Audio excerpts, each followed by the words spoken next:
this story I'm about to tell you is one I'm not proud of having to tell you. At 14 years old, T.J. Lydon considered himself a white supremacist.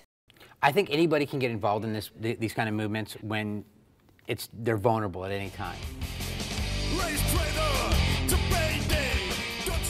Punk rock was an outlet for the rage he says he experienced over his parents' divorce. At a concert, neo-Nazis targeted him slam dancing and fighting in the crowd. The guys who were older were pretty smart when they were able to manipulate me into believing who was at fault, blaming blacks, Hispanics, Jews for the problem, blaming the government of the United States for all of the problems that we faced. After years of loyalty to the movement, Lydon says the people he loves finally overwhelmed his hatred and fear.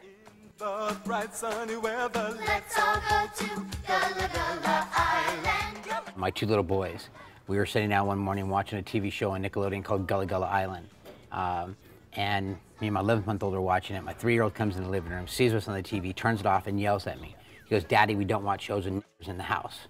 He says he couldn't threaten his son's chances for happiness or freedom by raising them to take on a hate that might one day put them in prison. He decided to leave the movement and turn his racist materials over to authorities. It was strictly about violence. Now he travels to college campuses, like North Dakota State University, trying to make sure students don't make the same mistakes that he did. When people are afraid, they look for an scapegoat. They look for somebody to blame, to place their fears upon, instead of thinking, well, why am I afraid? Lydon says the best way to combat hatred and fear is to be a positive role model and not shut anyone out, even if you don't agree with their beliefs.